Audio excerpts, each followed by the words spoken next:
Alhamdulillahilladzi khalaqal insana wa 'allamahul bayan.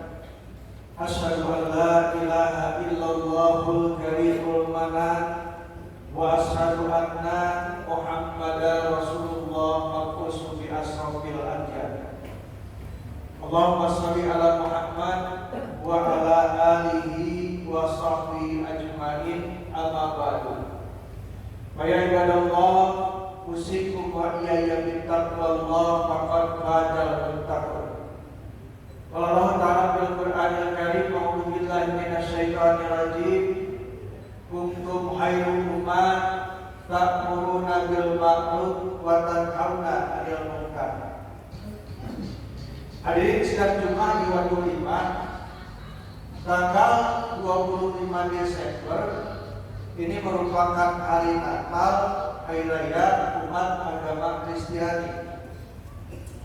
Nah, beberapa waktu yang lalu kami melihat tayangan di media sosial YouTube, ada segelintir umat Islam yang di hari Natal mengucapkan selamat Natal, lalu ikut merayakan Natal di dalam gereja dengan membacakan sholawatan, melantunkan ayat suci Al-Quran, dan memandangkan kalimat adan.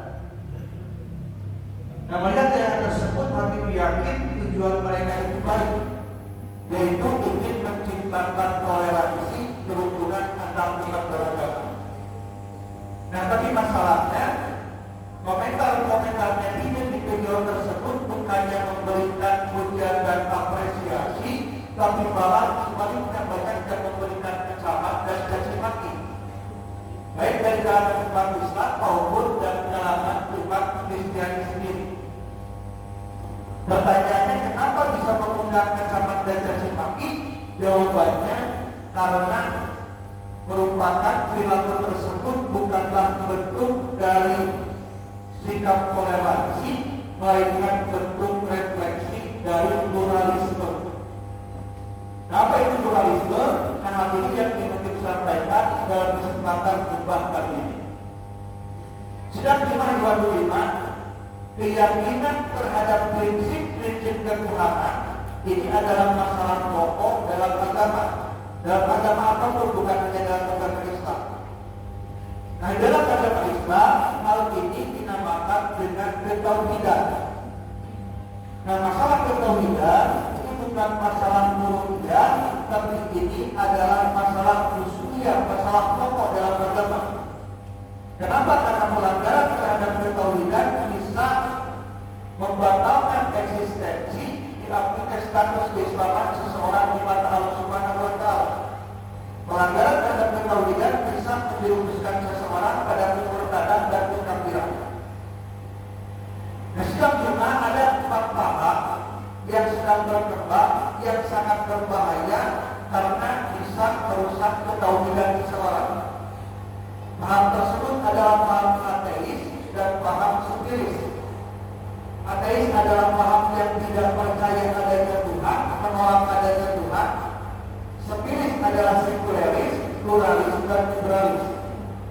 Sekularis adalah paham yang memisahkan antara urusan dunia dan urusan agama, menganggap bahwa urusan agama cukup dibicarakan di masjid saja, di luar masjid tidak perlu membicarakan agama. Liberalis adalah paham kebebasan yang kebablasan. Pluralis adalah paham yang mengajarkan bahwa semua agama baik, semua agama sama, semua agama walaupun berbeda-beda tetapi satu jua. Nah, itu adalah pluralisme. Nah, sedang bicara tentang pluralis, ada pluralitas, ada pluralisme.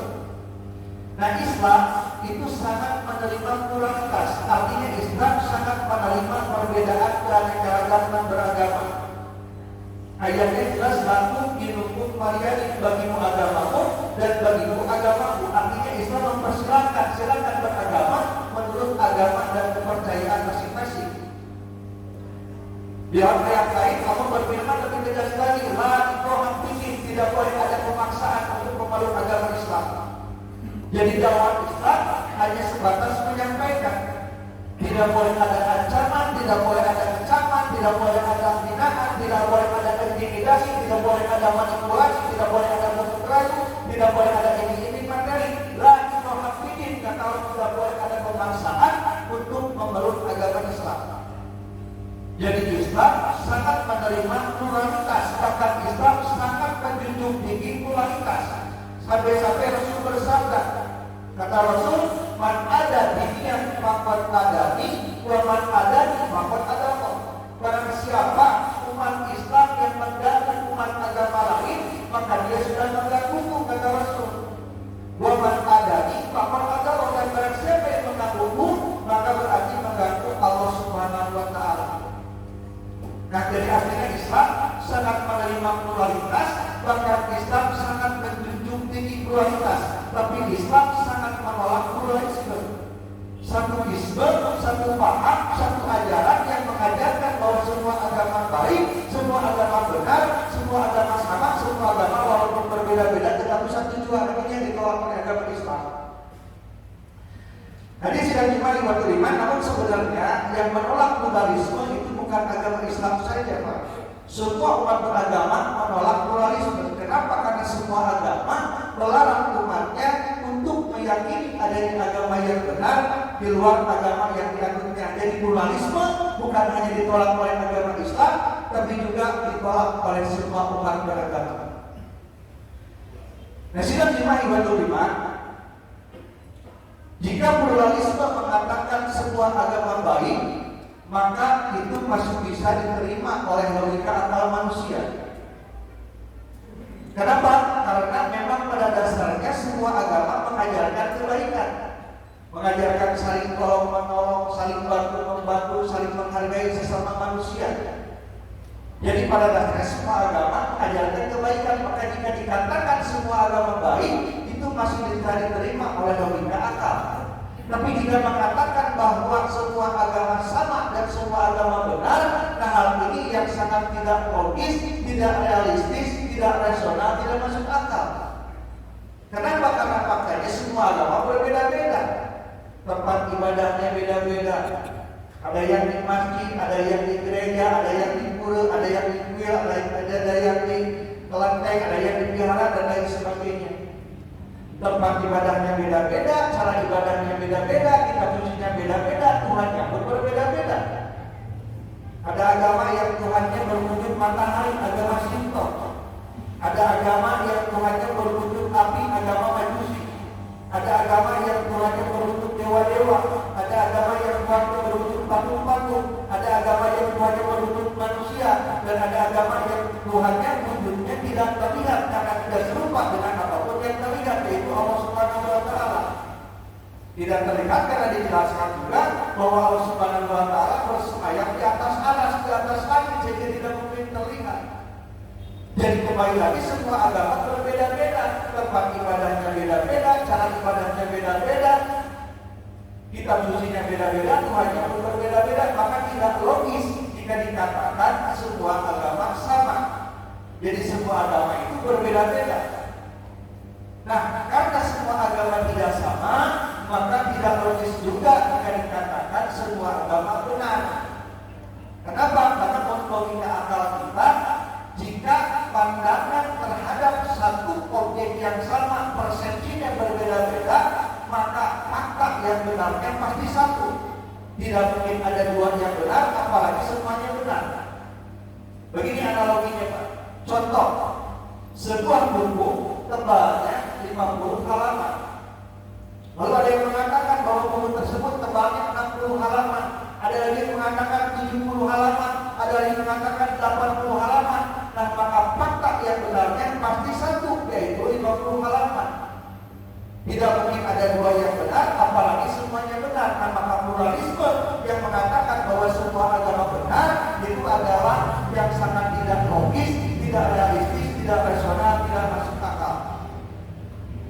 Jadi pluralisme sangat tidak logis, tidak realistis, tidak rasional, tidak masuk akal.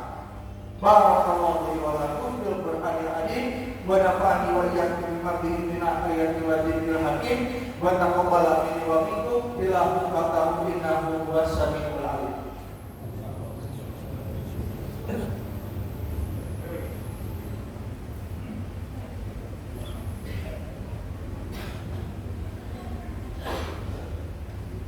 Alhamdulillah wa syukru ala nikmatillah, asyhadu an la ilaha illallah wahdahu la syarikalah wa asyhadu anna Muhammadan abduhu wa rasuluh. Allahumma shalli ala Muhammad wa ala alihi wa sahbihi ajma'in. Sidang Jumat Ibadah Iman, jadi pluralisme yang mengatakan semua agama benar itu sangat tidak logis, tidak realistis, tidak masuk akal. Yang benar itu pasti satu, tidak mungkin ada dua yang benar, apalagi semuanya benar. Yang benar itu pasti satu. Nah, pertanyaannya, lalu agama mana yang benar? Nah, kita sebagai umat Islam tentu wajib meyakini dengan sepenuh hati bahwa Islam adalah agama yang benar. Oleh karena jangan pernah mengatakan bahwa Islam agama yang paling benar. Jangan mengatakan Islam agama yang paling benar, tapi katakanlah bahwa Islam adalah agama yang benar. Jangan sekali-kali kita mengatakan Islam agama yang paling benar. Karena ketika kita mengatakan Islam agama yang paling benar, maka secara tidak langsung berarti kita sudah mengatakan bahwa semua agama benar dan yang paling benar adalah Islam. Dan ini yang merupakan pluralisme.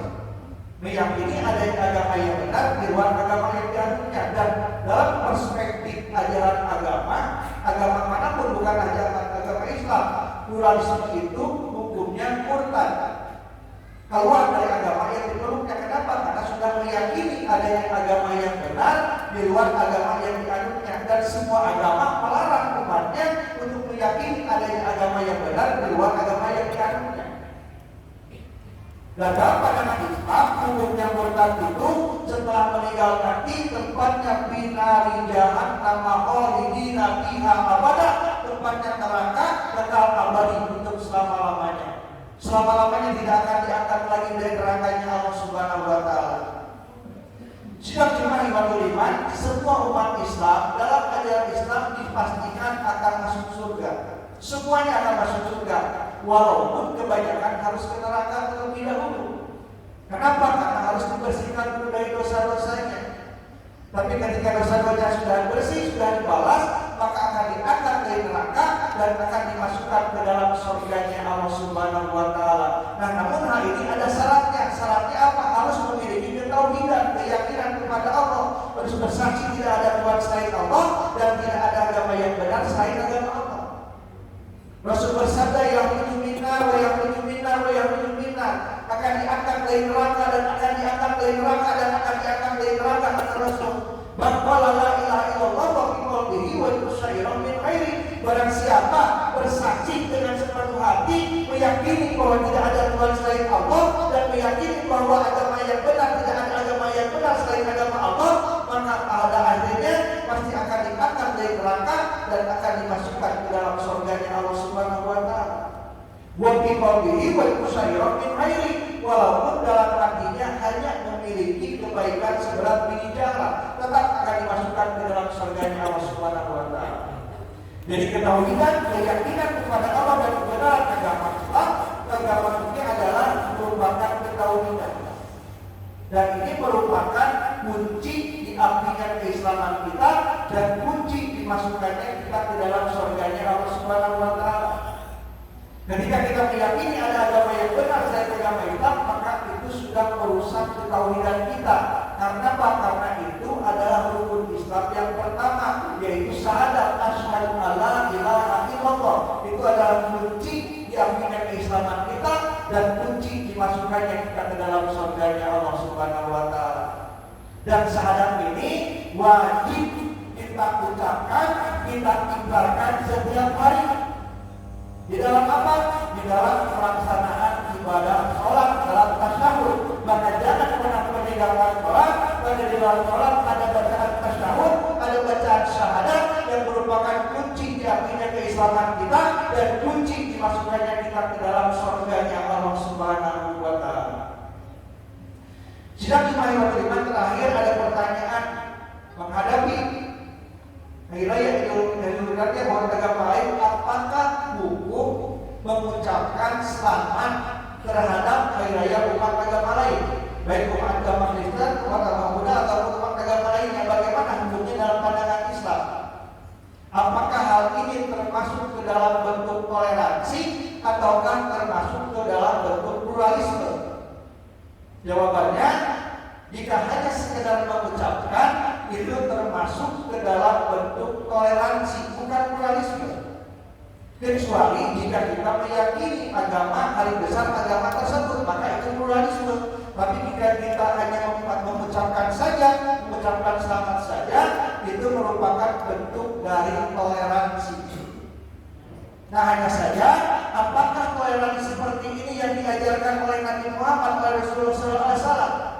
Jawabannya tentu Nabi Muhammad Rasulullah tidak pernah mengucapkan, tidak pernah mengajarkan, tidak pernah mencontohkan mengucapkan selamat terhadap hari raya umat agama lain.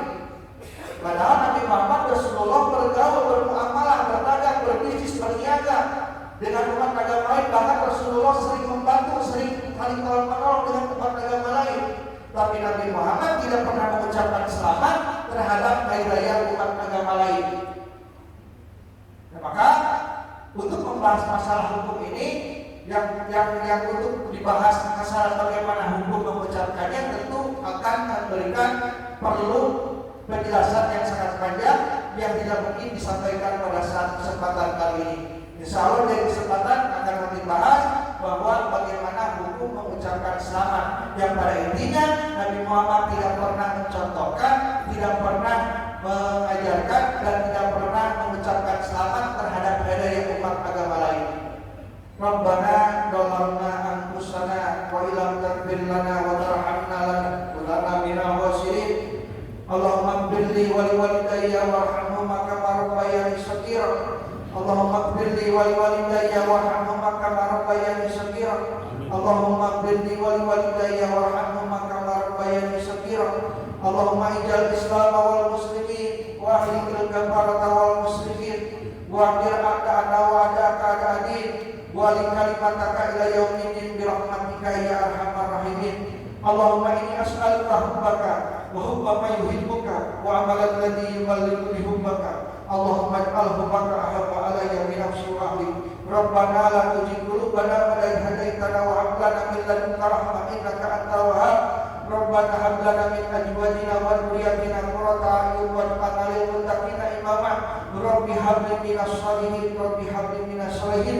Rabbana atina fid dunya hasanah wa fil akhirati hasanah wa qina adzabannar. Subhana rabbika rabbil izzati amma yasifun wa salamun alal mursalin walhamdulillahi rabbil alamin. Assalamualaikum warahmatullahi wabarakatuh.